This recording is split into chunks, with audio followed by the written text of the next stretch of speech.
Afternoon and welcome to another edition of the government's press conference. I am Cardigan Khanna. I'm standing in for the Premier, who is currently traveling. We'll start with a word of prayer. Father, we thank you for bringing us here again today to deliver to the people of Anguilla, to let them know exactly what we're doing for their benefit in the government.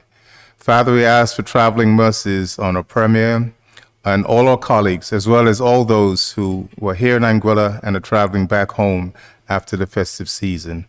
But as we deliver today, we ask that we do that with a clear heart and with the guidance that we're doing the best in the best interest of the people of Anguilla. I thank you.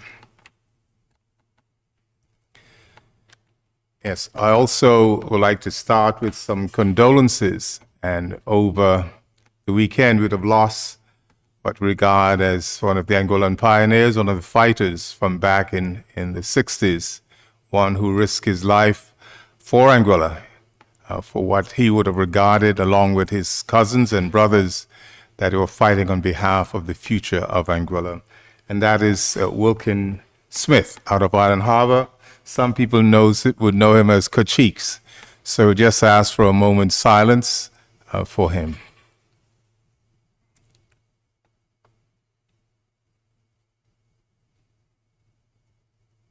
Thank you. And also we'd have lost the mother of one of our colleagues who ran in 2020. That was Mark Romney. Eugene Romney would have passed over the weekend. So again, we hold family of Eugene Romney in our prayers, and to Mark and your sibling, as well as all your family and friends, we take time to offer our condolences. To start with, I will ask my colleague, the Honorable Kyle Hodge, to make his presentation in his ministry. Thank you so much, Acting Premier, Honorable Cardigan Khanna. Good afternoon to the media. Good afternoon to the people of Anguilla. I'll start with an update from water. We have two major water infrastructure projects currently moving through the procurement process. The Longpad Utility Mains project, the tender for the Longpad project closes on September the 4th, 2026. The pre-bid meeting was held last Thursday as we continue to move the procurement process forward. Once the tender is awarded, works will begin with lots 1 and lots 2. Lot 1 is from J.W. Proctor to Bass Carental. Lot 2 is from Bass Carental to South American. We recognize that replacing these mains will cause temporary interruptions for customers along the route. We are therefore putting measures in place before construction begins to minimize the impact on residents. For customers in the affected area who have cisterns, the Department of Water Services will make arrangements to deliver water by truck directly to your cistern when necessary. If you are located within lots 1 or lots 2 and do not have a cistern, please contact the Department of Water Services at 497-1270. The department will work with you to arrange either a water tank or a water bladder to provide temporary storage during the disrupted period. The department will also be going through the affected areas to assess customers and their individual circumstances ahead of the interruption. We want to be proactive rather than wait until construction begins. For communities east of the affected section, we intend to maintain supply by rerouting water around the construction area through other villages whenever the network allows. This is a significant undertaking, and there will inevitably be some inconvenience while the work is carried out. However, our objective is to ensure that residents continue to have access to water while we replace critical sections of our aging infrastructure. The Jeremiah Gums Highway Water Main Project. Regarding the Jeremiah Gums Highway project, the bids are being opened today. The next step will be for the evaluation committee to review the submissions and recommend the successful bidder. Once that process is completed and the contract is awarded, we will be in a position to provide a further update on the anticipated commencement of works. Both of these projects form part of the government's wider program to replace aging water mains, reduce leakage and non-revenue water, improve reliability, and ultimately build a stronger and more sustainable water distribution system for Anguilla. I also want to speak a little bit, give an update on Carito. We have been doing a lot of work behind the scenes that is very important to the vision for the Carito area. The environmental unit of the Natural Resources Department, led by the then Director Carencia Rouse, with input from the Director of Health Protection, Mr. Ambrel Richardson, would have created the proposal for the transformation of the Carito Sustainable Waste Facility. And this is a copy of the 20-page document that is basically our guide to transform Carito from what it is right now, a landfill, a dumping site, into a sustainable waste facility. I want to make it clear that this document isn't a reaction from the recent fire. The recent fire was an unfortunate incident, but we have been working along with the minister and his PS and my PS on transforming Carito since we got into office. Our approach is based on moving away from simply dumping and burying waste towards a system where we reduce, separate, recover, recycle, process, and safely dispose of waste.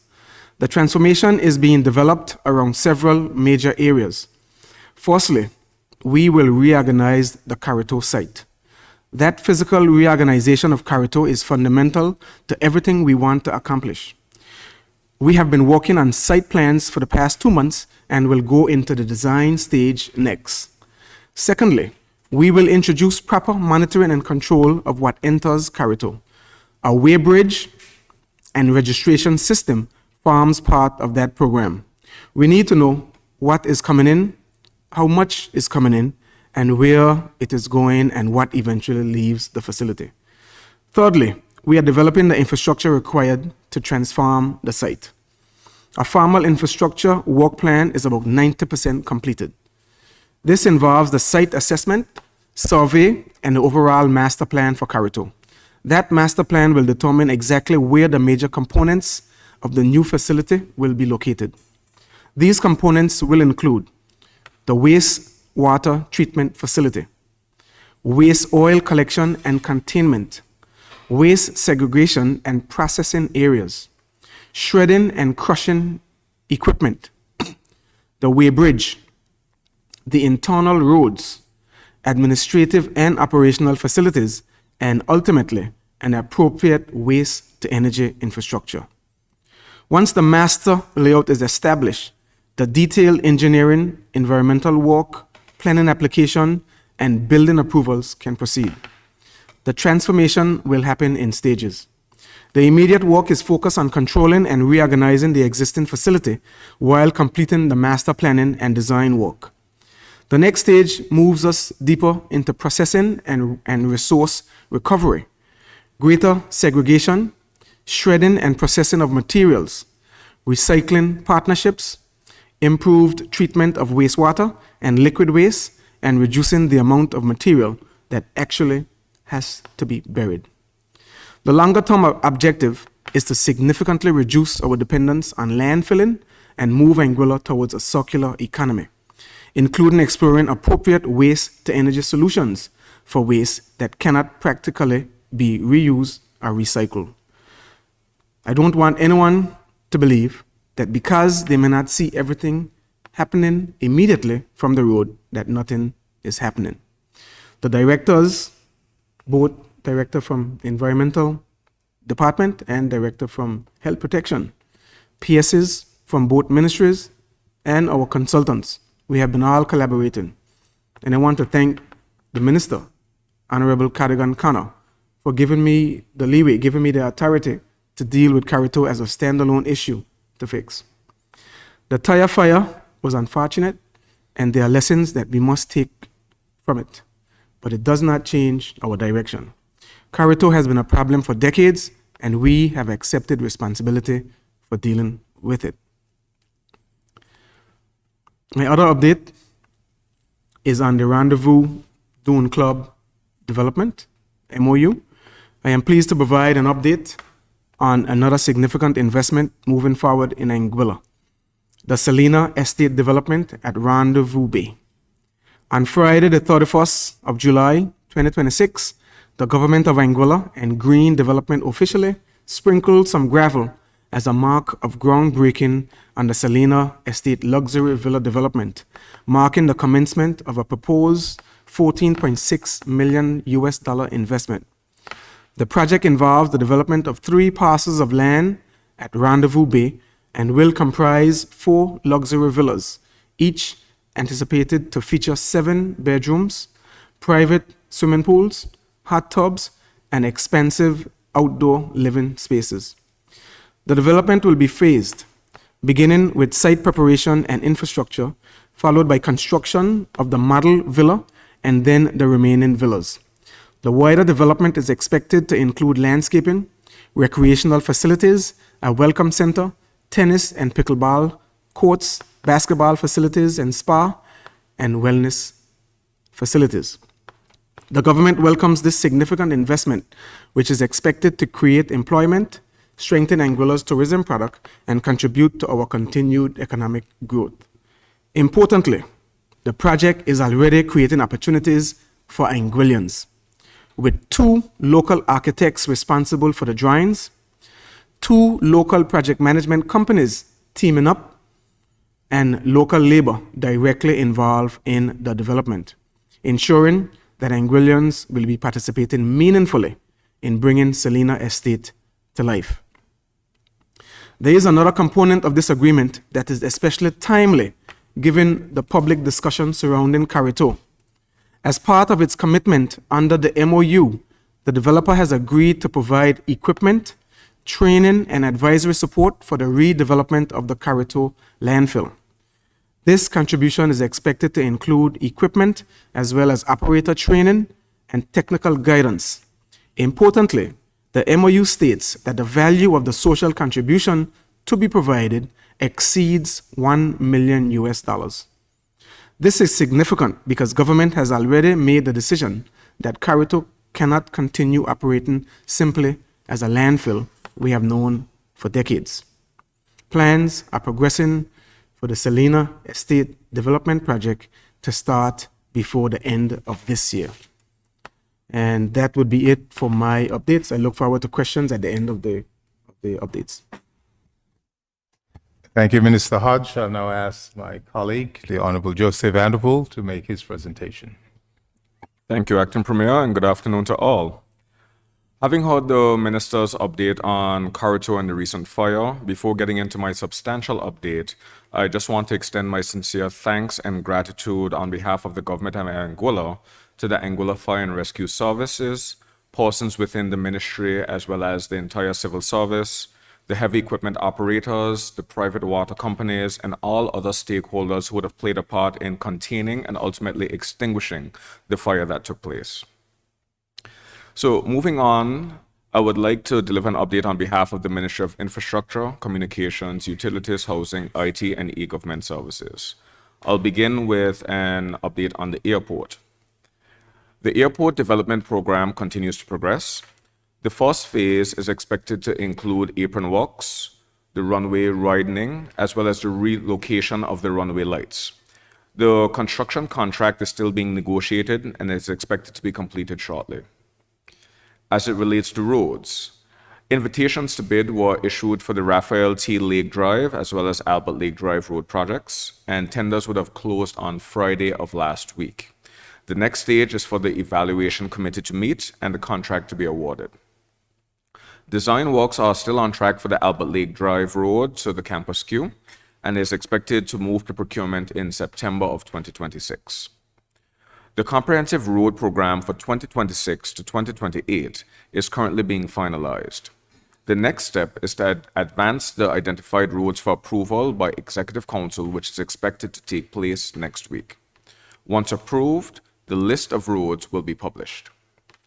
Planning for the 2027 road reconstruction program actually began today, demonstrating the ministry's commitment to the timely and successful delivery of the road improvement program. Regarding CCTV, the national CCTV project remains on track. Trenching for the communications and power at multiple sites began around 3 weeks ago, and work is progressing steadily.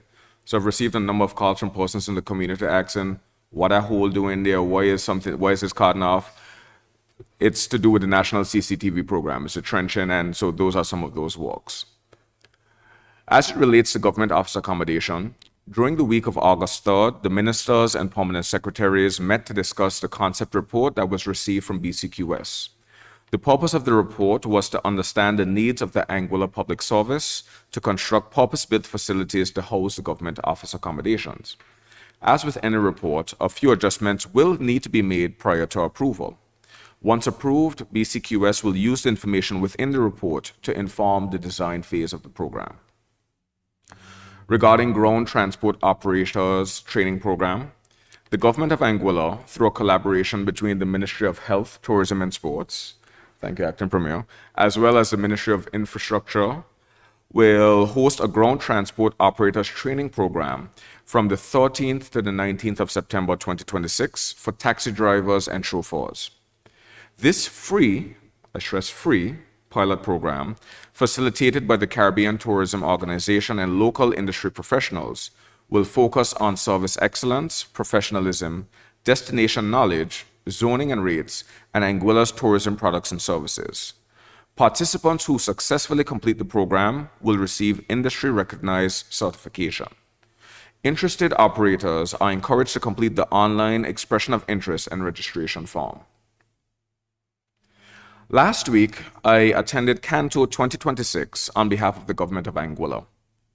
For those who may not know, Canto is one of the Caribbean's leading forums for telecommunications, technology, digital transformation, which brings together governments, regulators, telecommunications providers, technology leaders, and other stakeholders from across the region and the world. Joining me from Anguilla was the Chief Digital Information Officer, Mr. Cordell Smith, Executive Director for the Public Utilities Commission, Mr. Damian Harrigan, and Vice Chair of the Public Utilities Commission, Mr. Ron Rogers. This year's conference attracted more than 800 participants and a record, they said that this is the most ministers ever, a record 18 regional ICT ministers. This reflects the increasing importance being placed across the Caribbean on regional digital infrastructure, artificial intelligence, connectivity, and the policies required to build more competitive economies. The discussions are particularly timely for Anguilla as we continue advancing our own national digital transformation agenda. Some of the topics of discussion that were examined last week include the Caribbean's economic outlook in the AI decade, building the digital capabilities required for Caribbean competitiveness, practical applications of AI in energy, finance, tourism, and public services, digital transformation and modernization of public services, 5G, 6G, and the future of regional connectivity, smart energy infrastructure for an increasingly digital economy, cybersecurity and the protection of digital services, grids, networks, and financial systems, data infrastructure, data sovereignty, and the ownership of our digital future, as well as investment in regional, resilient digital and energy infrastructure across the region. Beyond the conference sessions, I had the opportunity to participate in ministerial discussions with regional counterparts on the challenges as well as opportunities that currently face our respective jurisdictions as well as the wider Caribbean. Our delegation also had the opportunity to hold direct bilateral meetings with Liberty Caribbean, Digicel Group, among other companies that are interested in operating within Anguilla and just within the region as a whole. These engagements provide an important opportunity to discuss matters that affect Anguilla directly, while also considering the investment, infrastructure, and technological developments that will influence the future of telecoms and digital services across the region. For a jurisdiction as small as ours, it is important that Anguilla has a seat at these tables. Decisions being contemplated today around AI, telecommunications, cybersecurity, data will have a very real implications for our economy, our businesses, and our public services, and ultimately, the everyday lives of all Anguillians. As a government, we have committed ourselves to modernizing the way that the public service operates, strengthening our national digital infrastructure, improving connectivity, responsibly exploring the opportunities presented by AI and technology, and ultimately delivering better and more accessible services to the people of Anguilla. Anguilla may be small, but our ambition for our digital future is not. So while on the topic of digital transformation, the government of Anguilla, through the Ministry of MICO, has received procurement approval to move forward with the Anguilla 360-degree digital strategy for 2026 to 2031, a national digital transformation initiative developed with technological support from the Economic Commission for Latin America and the Caribbean, known as ECLAC, which is a United Nations regional organization that helps governments develop policies and strategies for sustainable economic and social development. This strategy will provide a roadmap to strengthen Anguilla's digital economy, modernize government services, develop a practical national AI agenda, and enhance data resilience and digital sovereignty. The initiative is designed to help Anguilla leverage opportunities arising from the growth of the .ai domain, while also building stronger institutions, improving public services, attracting innovation as well as investment, and ensuring government continuity and protection of critical national data. The strategy will be delivered through 4 pillars: digital economy and innovation, national AI agenda, digital sovereignty and data resilience, and digital government modernization. In practical terms, this strategy is about creating more efficient and responsive government while also ensuring that the benefits of a digital economy reach the people of Anguilla. It aims to make government services easier and faster to access, strengthen protection of critical public data, create new opportunities for business and investment, and equip the country to leverage emerging technologies such as artificial intelligence. Ultimately, the goal is to improve services, strengthen national resilience, and support long-term economic growth that benefits all Anguillians. Thank you, and that concludes my update on the Ministry of MICO. Back to you, the Acting Premier. Thank you, Honorable Vanderpool. My report will start with tourism. Mrs. Kerry Rogers, Manager of Destination Experience, is currently serving as Acting Director of Tourism for the period of 10th August to the 5th of September 2026. The Anguilla Tourist Board is pleased to share the following organizational updates. The Anguilla Tourist Board proudly represented Destination Anguilla at Virtuoso Travel Week 2026 in Las Vegas from August 8th to 15th, one of the world's premier luxury travel industry events.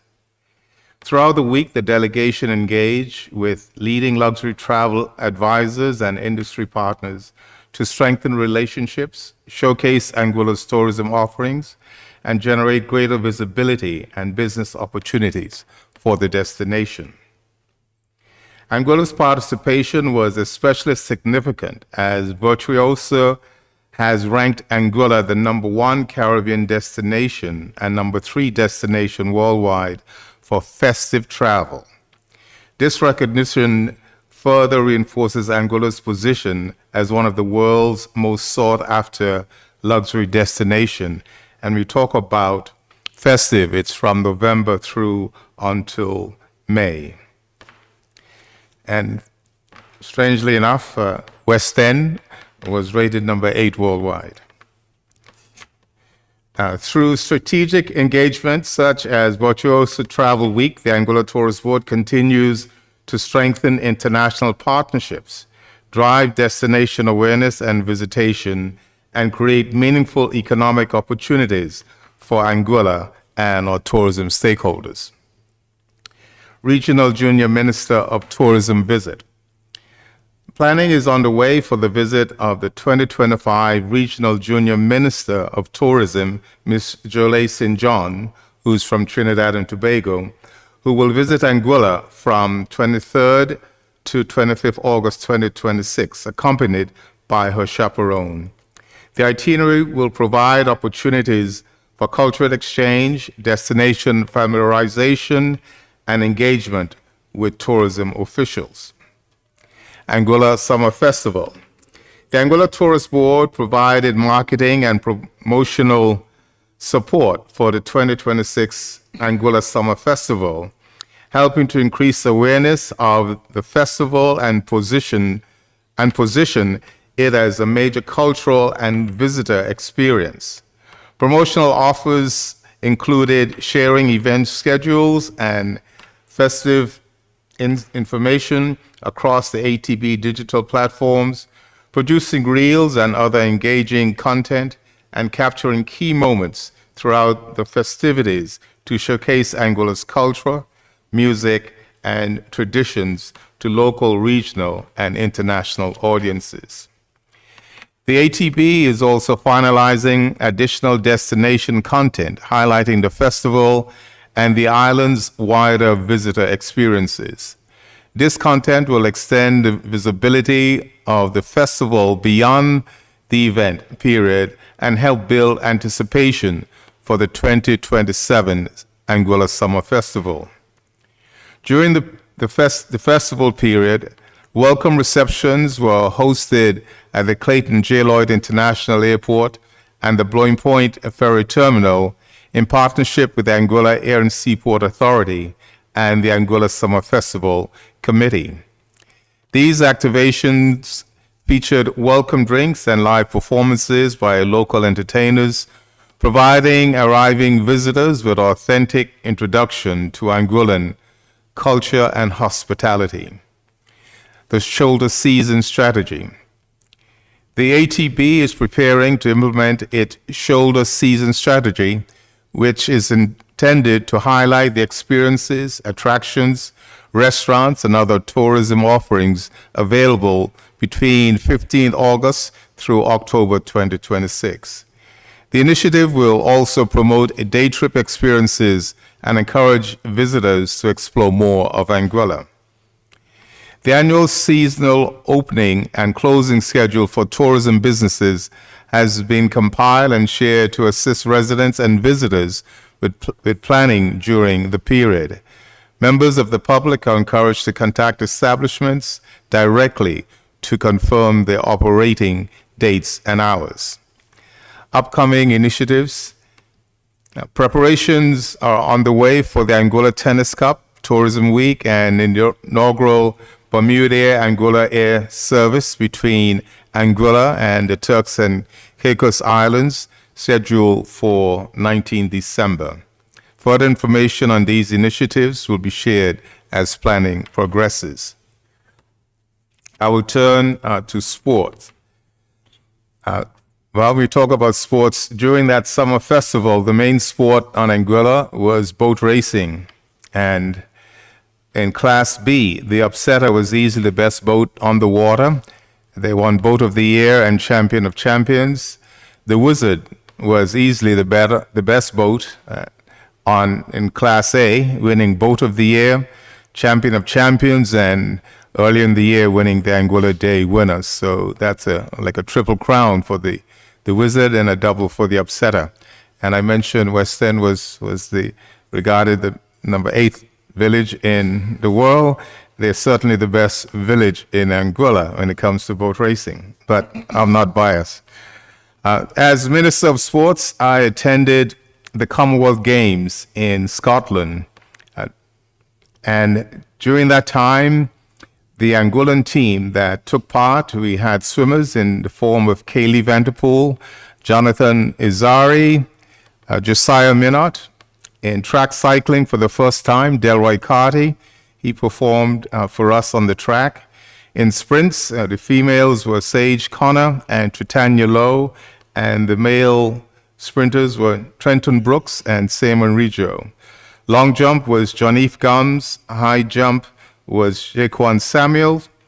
And I'm quite happy to say that even though we did not win any gold medals on the track or in the swimming pool or in the sand pit, we must say that they represented Anguilla well. One of the things that was very evident for me was that the lack of facilities, the training facilities, something that, although we say we take swimmers to the games, the fact that they never swum in a 50-meter pool, but then that was part of the event. So as a government, we will do the best we can to make sure that a track is available in short order and that a swimming pool, 50-meter swimming pool, is also available to our athletes. Earlier today, I would have had a meeting with the Anguilla Golf Association, along with the Tourist Board and the Ministry, and in fact, the Department of Sports. The ECGA tournament will be played from the 8th to the 12th of October here in Anguilla. So it gives us a great opportunity for tourism as well as sports to combine, because we're expecting up to about 160 visitors, 144 golfers to be playing at Aurora at the time. So we look forward to the media support there, and also as we take Anguilla forward as a sports tourism destination, definitely works in our favor. So at this time, I will open the floor to questions that for our press that are here that we can answer.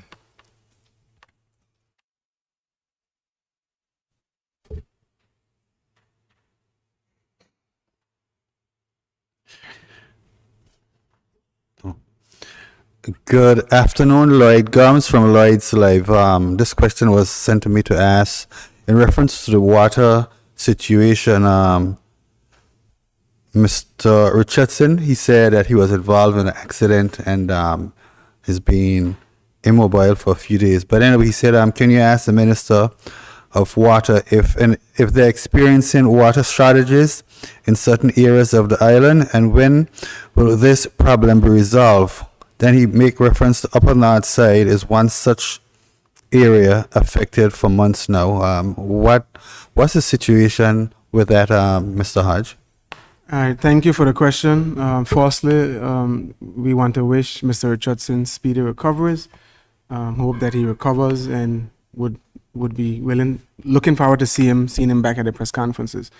We've had some challenges recently with some breakdowns with the Valley well field. One of the major pumps that pushes the water from the Valley well field up to Crocus Hill, that pump would have failed a few weeks ago.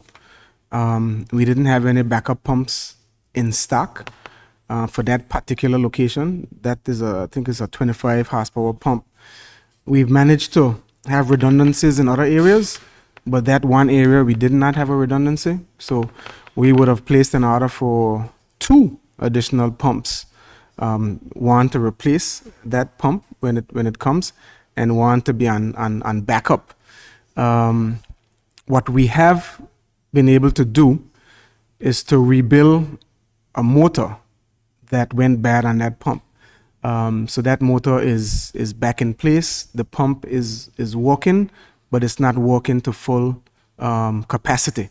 So we have a slowdown as it relates to the production of water from the Valley well field that pushes water to the TSG plant. It is underproducing at the moment.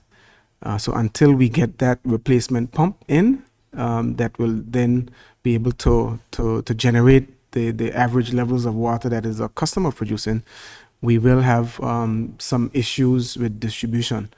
At the end of the day, the issue is low volume in the tank currently that affects the distribution throughout the island. So we have a situation where our daily production is underperforming. This other question, any of you can answer this, provided that you have the knowledge to. I was told to ask about the PwC report and when can workers have access to it?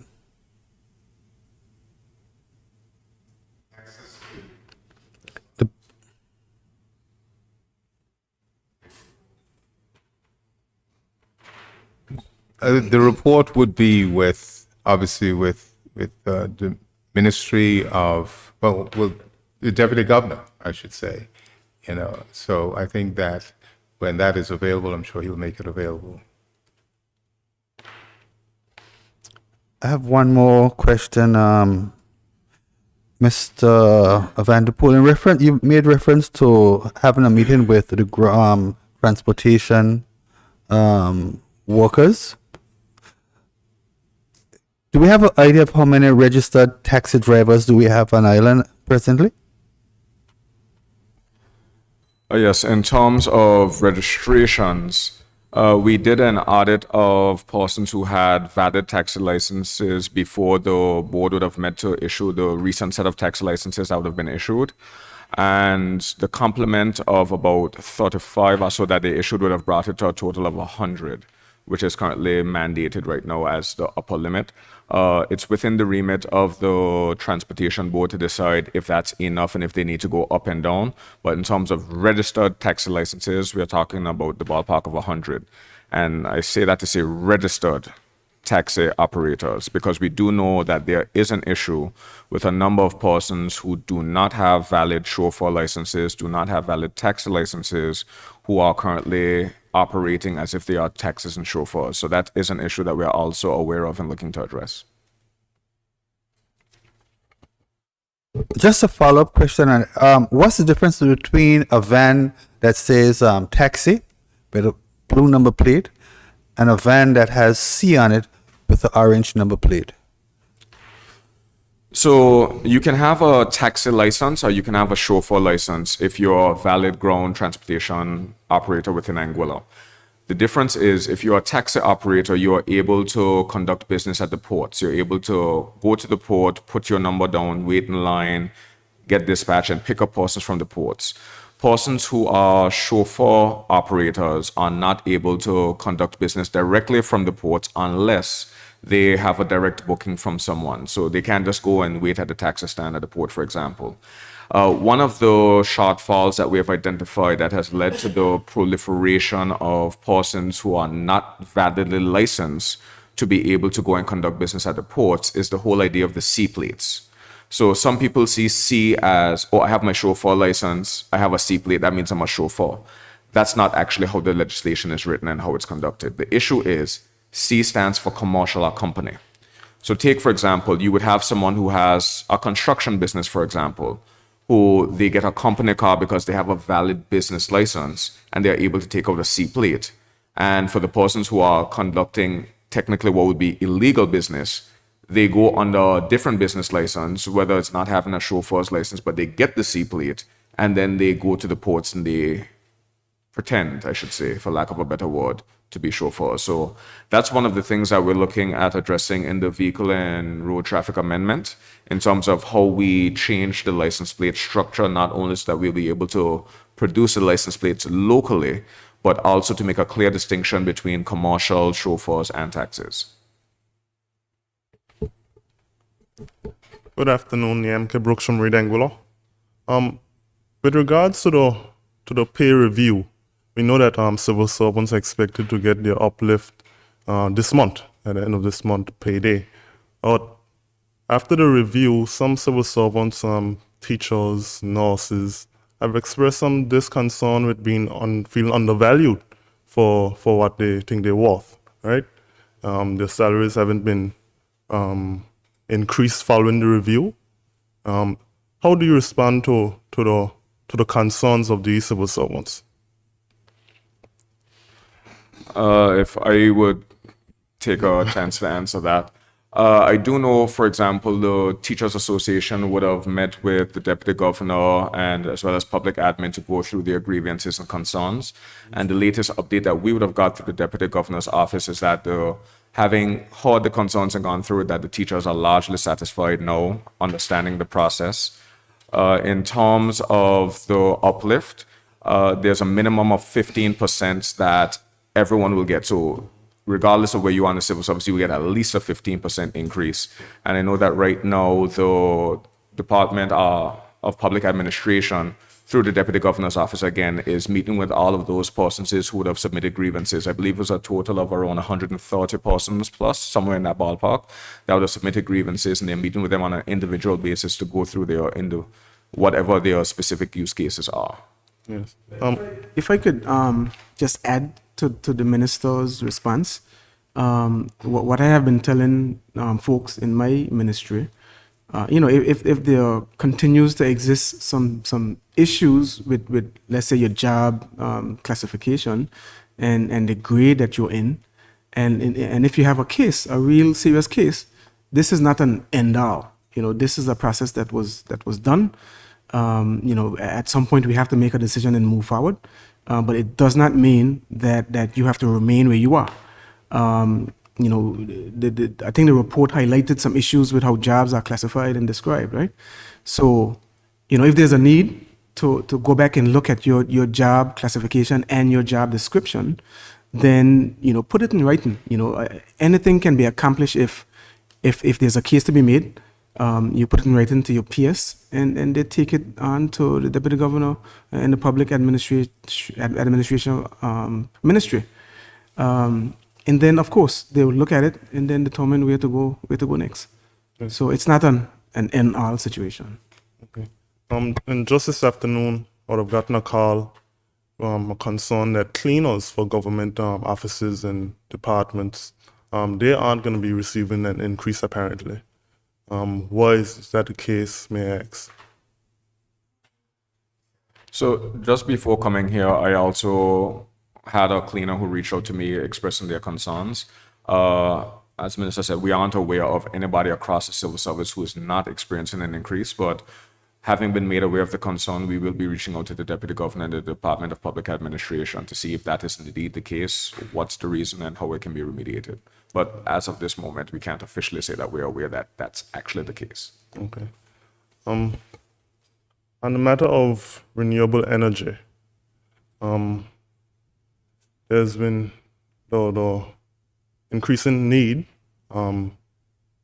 locally, from ANDLEC, even persons, private individuals, have been trying to reach to that point of renewable energy, but still, it seems like the process will be too drawn out, a long process until we actually meet what we desire. Is there any way to fast track the process to reach to the desired amount of renewable energy? So thank you for the question. And the desired amount of renewable energy is making sure that Angola has 100% renewable energy. And left up to me, trust me, we'd have been there last year, the year before, we'd have been there decades ago. This is one of the issues that does largely keep me up at night. And we're in active discussions on not only how to continue on the track that we're on, but how we go about fast tracking the very same thing. We understand the pressure. The unfortunate thing is that these things just don't happen overnight. We are currently in the design stage for the plant, and we are trying to explore how we can go about increasing the capacity so that we can move there faster.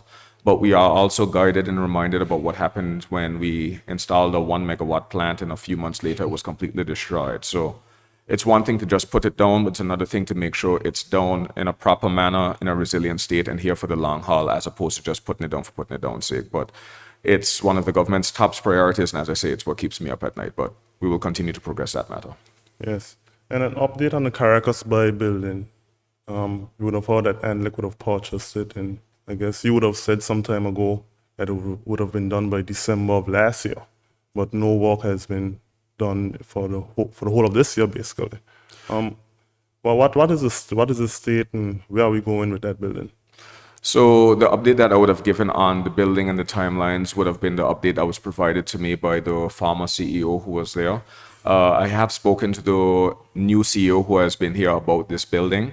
and there are some strategic changes in terms of Anglic's direction for the building. They do have a plan for utilizing it. But for example, the CEO would have told me there are a few priorities, particularly as it relates to staff accommodation and housing within the generation teams that he would like to prioritize first. But he does have some commercially viable plans for that building. So in terms of, with a new CEO, you'll get new direction. There are still plans for the building, but he has pivoted in terms of the direction that he would like to see that building move in. So in terms of a more substantial update on that building, its direction and the timelines, I will leave that for the CEO to give. Or if you would request of me, I can reach out to him for the information and provide it at a subsequent press conference. And plans to remove NLEC from government procurement process. I've been hearing this floating around. Can you confirm this? If that's the case? So, as we said from time we're in opposition, and we still maintain today, Anglic is a private company, and we do not feel that it should be included under government's procurement. However, as minister and as a responsible government, while we do support removing Anglic from government's procurement, we do not want to remove it and let it exist in a vacuum. So the discussions that are currently taking place with Anglic regarding procurement is we need to have a proper framework in place that will replace Anglic's procurement when we remove it from government's procurement, because government's procurement is not the right place for Anglic, but we won't allow it to just go into a place where it's the wild, wild west. So Anglic is currently working on putting together a proposal for what their procurement will look like, and once that's vetted and agreed upon, then we will remove it from government's procurement to have it under its own procurement framework. Another recent development is that Mr. David Carter is no longer chair of ANLEC, and it's now Ms. Crawford, I think. Why is this the case? The reason for Mr. Carter leaving, if you can tell us? Well, that was an internal decision that was made by the board. Mr. Carter is still on the board at the moment, so Ms. Crawford would have replaced him as chair. But the constitution of the board has not changed otherwise, in terms of no persons have been removed, no persons have been added on. So it was something that the board thought was, I guess, strategic, I should say. But I will leave that for Mr. Carter or Anglic's new chairman of the board to report on that. Okay. Can you provide us with an update on the status of the Chief Financial Officer and Mr. Steve Hodge? For that, I will also allow Anglic to comment on that, because I myself recently have not gotten any substantive updates on that matter. But following that, I will look into it so that if you ask at another press conference, I will have if given a response, a more substantive update. Okay. In relation to the recent fire at Carito, can you tell us the cause of the fire?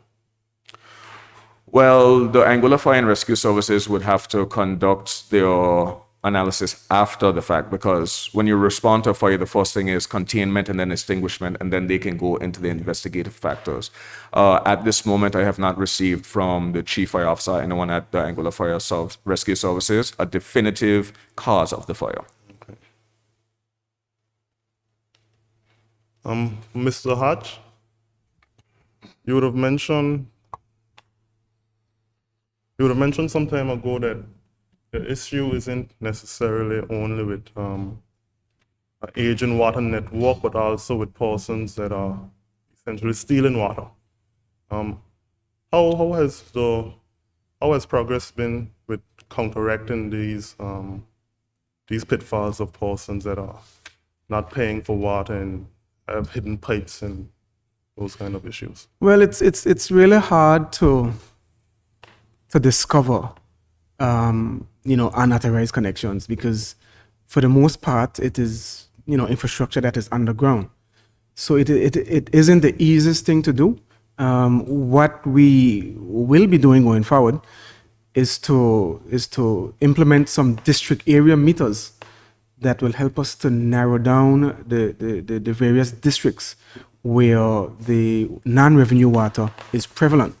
So, if we say, we're going to put a district meter between the airport roundabout and the roundabout by the football field, we can monitor that area and compare the billing versus the water that is pumped past the meter.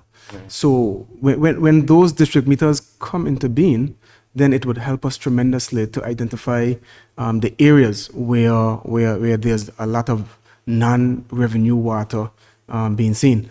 So as it stands now, you know, different, I guess, outings, different, you know, when the water team go out to do their checks for the meters, that is when it is mostly discovered. But beyond that, it is difficult to know where exactly it is taking place. So just give us some time to put the district meters in place, and then we'll have a more accurate billing and measurement system to go by to understand what's happening with non-revenue water.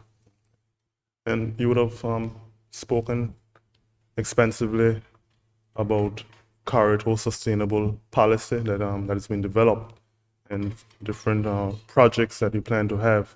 Can you give us a idea of the timeline and the cost of achieving this goal? We haven't had a cost attributed to it as yet. It is a 2 to 3 year project. What we're looking at immediately right now is to ensure that we get the procurement correct, because what we have before us is an expiring contract, and we have to put out the proper fit for future procurement that will then determine, you know, the viability, that will determine, you know, the long-term sustainability of the Carrotol landfill. So if we get the procurement right, that will help us in a big way as we roll out the vision that is in this document. So first step is to, you know, get that document correct. We have to also look at the material that is stored there right now.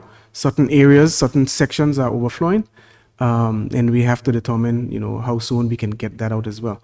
So, you know, we continue to push forward, and like I say, between 2 to 3 years, and you'll see the entire landfill site transform into a waste management facility.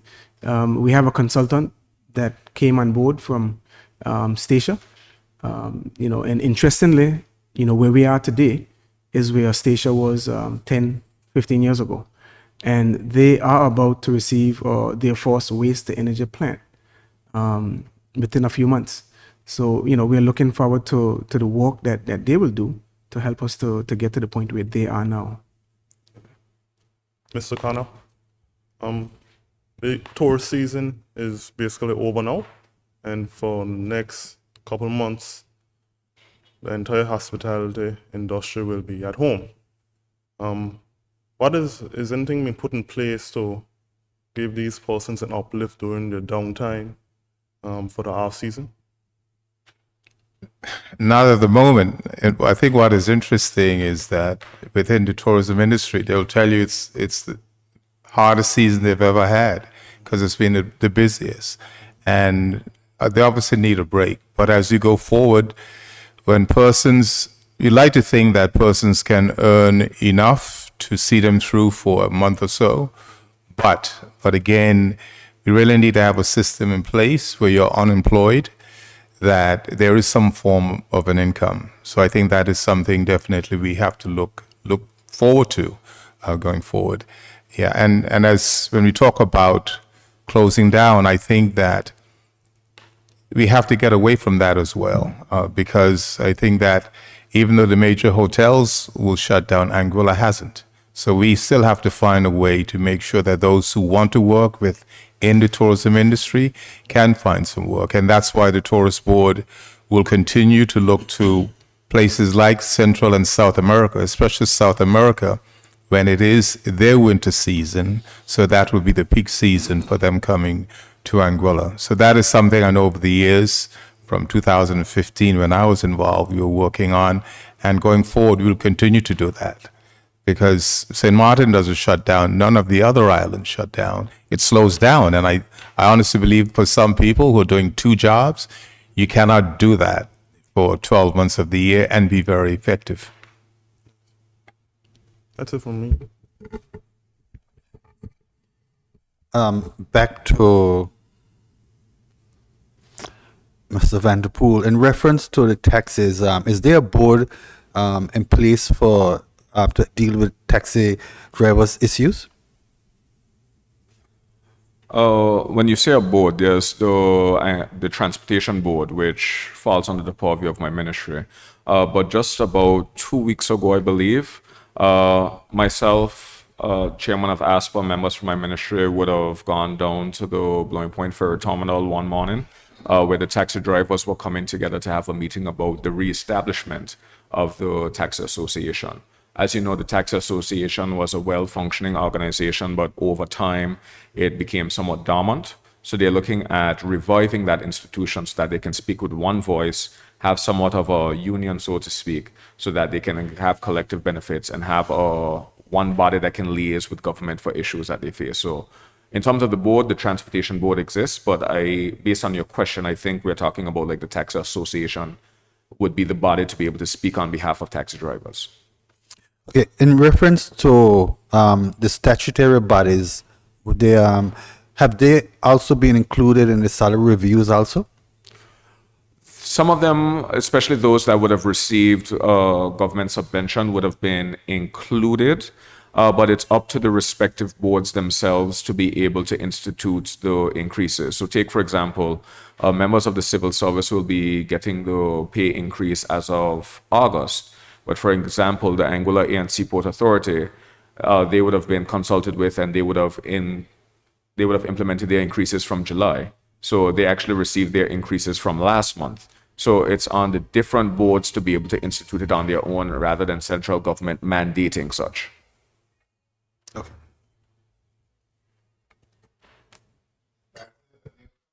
There are a couple of points I'd like to make before I leave. One is regarding the Cove Wharf and Access Road, and this is with communication with an engineer from Maiku, and it reads, "Good afternoon. This was sent to me on the 13th, Thursday the 13th. It said, good afternoon, Honorable Minister Connor et al. I've actually included a number of colleagues in on this.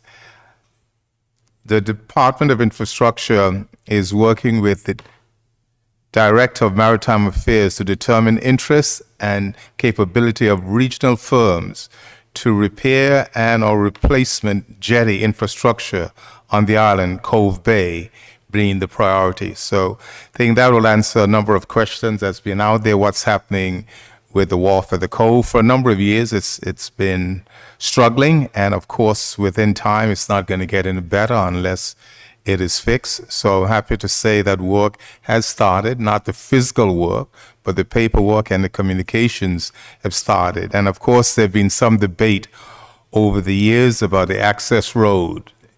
A while back, the access to the jetty or the cove was almost in front of, not almost, was in front of the restaurant that was there at Smokies. But an arrangement, a verbal arrangement, meant that the fishermen would go through the back of Smokies. Now there has been some challenges about access to the wharf and government, and this is where my Minister of Lands will come in, and the Director of Lands. And as government, we will do what is required to have public access to the wharf at the cove. And it is not just about for the fishermen in West End, it's also a safety issue. And for a number of visitors to the island, those on yachts, a number of them would use the wharf at nighttime, especially, even during the daytime, especially when on the northern side of the island where it's rough. So it is something that benefits all concerned. But initially, it was about the fishermen of, not just of West End, fishermen of Anguilla, because it is a public wharf. And a couple other things, sorry. And my condolences, I would have made it pretty bland, but Sandra Hodge, who was a retired immigration officer, has also passed. And I knew Sandra well because her son, we call Spoonie, was one of my young cricketers. So condolences to Sandra.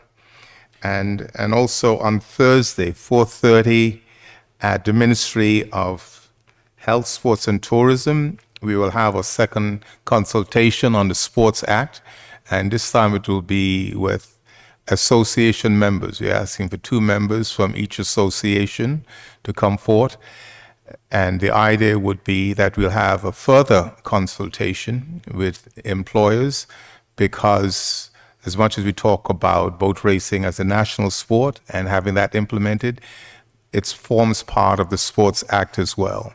So it is vitally important that we get as many personnel involved in that consultation, and so that collectively we can get as many people on board as possible. Mr. Khanna, in reference to the cove itself, that debate, what is government doing in reference to retarding or preventing further beach erosion? You made mention of transport to the pier. We know that of recent, the original road has been washed away. The beach now is up to where Smokies was. What is government doing to help reduce beach erosion? I think that's a technical question for the team at the Environment Department under the Natural Resources Department. So I wouldn't want to speculate, put out an answer that isn't factual.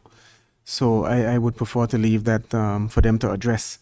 Perhaps I can just write the question into them and have an update for you at the next press conference. Yeah.